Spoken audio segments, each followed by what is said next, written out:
Norms, violence in schools. Turn to Module 2. We are here looking at exploring our own context, norms, violence in schools. And in this module, you will find a tip sheet, which goes over what we are going to talk about here. There are also 2 activities that you can take and adapt to your context. Activity 5, network mapping, who influences us and how. Activity 6, the ball of yarn, a fun activity that really explores the web of society and how we can explore connections between different ideas, attitudes, values, and social norms.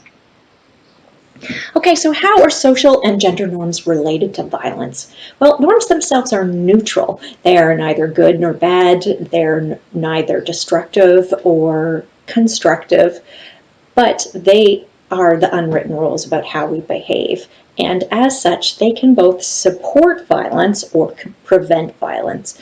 We clearly want to disrupt those that support violence and harm and prevent those as well as support pro-social norms. Social norms are powerful actions, and we want to know how they function within different contexts because they will vary, and we want to know how they shape behavior both for good and bad so that we can begin to attempt to shift those. I think at this point it's also useful to recognize that violence is not a biological function. It is not a mandate that human beings have. It is a social one. So if we can better understand when and how it happens, we can shift it. In terms of understanding your local context, you need to make it very specific. What kinds of social and gender norms do you see within your school that support violence?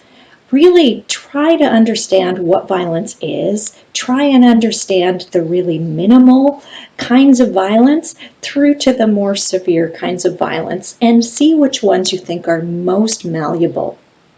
In order to get to know your context, it's important to understand the different kinds of violence that happen, who they happen to, but also where they happen. The specific locations that they happen is important to note. So map those unwritten rules with young people in relation to violence and how they're experienced, how they're witnessed.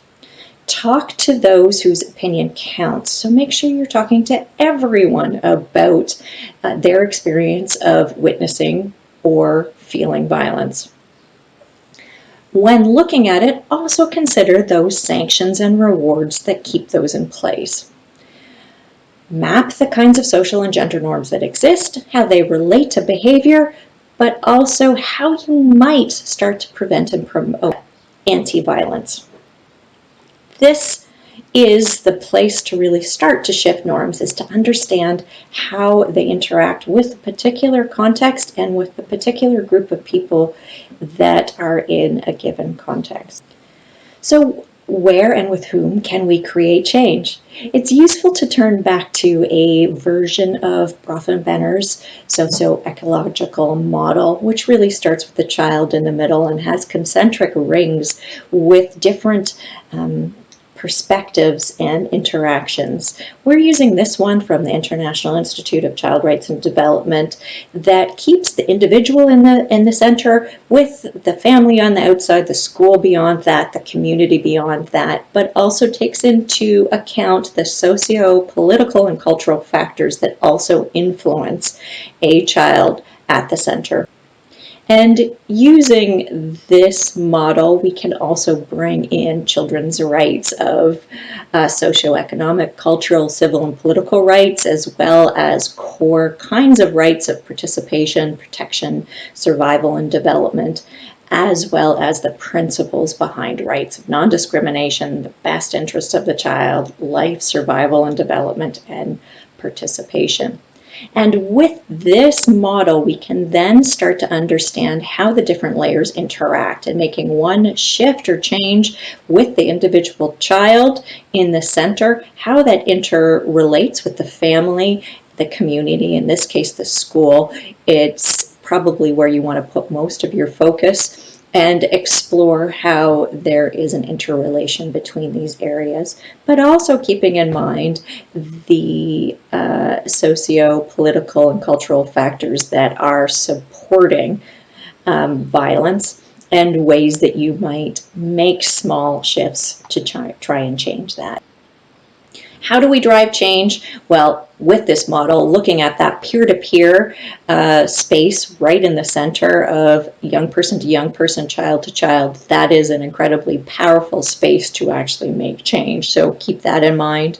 Within the community, within the schools, trying to explore what the power structures are, but also where violence is happening and make shifts in that space. Within families, of course, a lot is happening within families, and where you can support a shift to more pro-social social norms, gender norms, it may also help the environment. The broader communities as well. Are there social movements that are happening that are against violent practices? Can you tap into those? Can you support those? And more broadly, within society, try to push for policy change where it makes sense. Try and recognize the influence of media to see where you might be able to leverage change. Encourage messages that support pro-social, social norms, and nonviolent relationships. Targeting your efforts makes sense. Being really clear on what you're trying to do and with whom will help you in ensuring you're clarifying the strategies, who you're intending to support. Think how that might influence the various elements of the socio-ecological model, that is, the individual, the family, the communities. But also keep in mind the reference groups, who is influencing some of this work, and are those people the ones whose opinion matters the most. Also recognize the interconnections, recognize that social norms don't exist alone. They are part of systems, and they relate to other norms, but also to attitudes and behaviors. Keep in mind that the more we can build stronger supportive social norms in the school environment, the better we are. So creating a safe and inclusive school can happen by supporting and surfacing some attitudes, values, and norms around violence against children, and making those visible, challenging them where you can, and having clear, transparent policies that mitigate risk to children and young people, and support young people to have really clear information about the norms and the guidelines within your school setting. And that's it for today. Thank you.